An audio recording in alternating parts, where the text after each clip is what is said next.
Some viewers may find the following video disturbing. Viewer discretion is advised.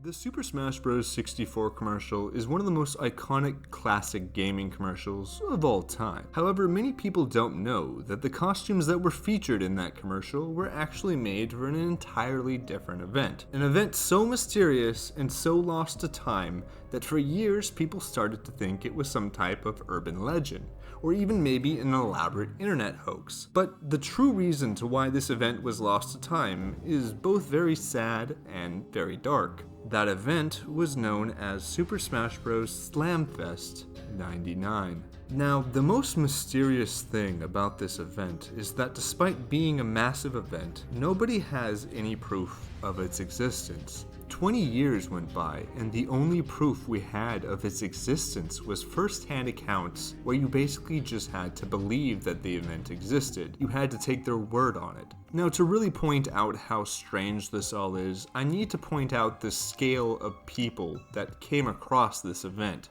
The event wasn't held at a random electronics store. It was performed live in Las Vegas at the MGM Grand Adventure theme park. Beyond that, it was both filmed and performed live in a full-size boxing ring. Funny enough, it's the very same boxing ring that Mike Tyson would use for an upcoming fight a few weeks later.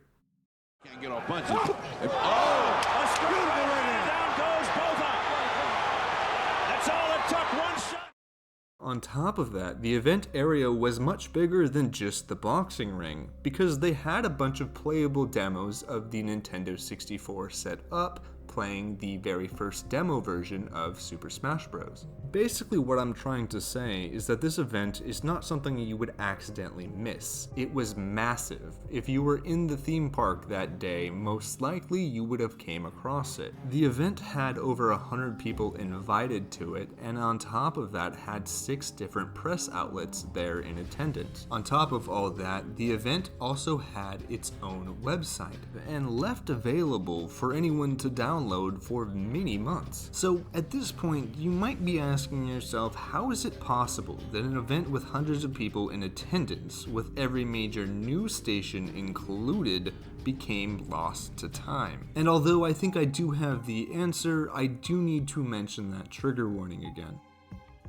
You see, the real reason why this event didn't get much media attention at all has to do with one of America's most horrific mass shootings. The investigation into the high school massacre is slow-moving and dangerous. The 2 gunmen who went on the rampage booby-trapped the building and even themselves. The Columbine school shootings took place only a week earlier, and if you don't know how tragic of an event that was, let me very quickly break it down. 2 American high school students located in Colorado shot and killed 12 students and 2 teachers before taking their own lives. And because of this horrible event, many in the United States were looking for an explanation to why this happened. And oddly, somehow instead of the conversation being around mental health, the media and public started to blame video games for creating a generation of violent children. Now, of course, this idea or concept is silly to anyone who's actually studied it, but at the time, this was a brand new concept for a lot of Americans, and a lot of parents were having this discussion for the very first time. So imagine if you're in Nintendo's position here. Releasing a massive press event for a video game based around cute characters beating themselves to death didn't seem like the best idea. In fact, they even stopped their own official magazine, Nintendo Power, from covering the event at all. So because of that, and the fact that nobody wanted to attend a theme park with large crowds 1 week after a mass shooting, you ended up with an event completely lost to time. That was until this year. Yes, after 2 decades, in 2023, somebody finally discovered photographic evidence of this event existing. Was it Nintendo? Nope. Was it mainstream news? Nope. Was it some guy on social media that found his mom's old camera? Yup. And because of that wonderful little accident, we finally got to witness this historic event with our own eyes. And while you enjoy these photos, I'll break down the first-hand accounts of how this event went down. So just like the original commercial, you had the mascots fighting each other. Mario and Yoshi are on one team, while Donkey Kong and Pikachu made up the other. Mario started out by going absolutely crazy, hitting everybody in the ring, while Donkey Kong tried to hit Yoshi, only to hit himself in his own head. Pikachu got involved, somebody started chewing on somebody else's ear, and in the very end, all 4 of the characters ran into the middle of the ring to collide and all fall to the ground. Yes, in true Nintendo fashion, everybody wins. But the hunt for this media isn't over.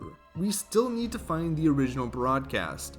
Somewhere out there, the footage is there, and we will find it.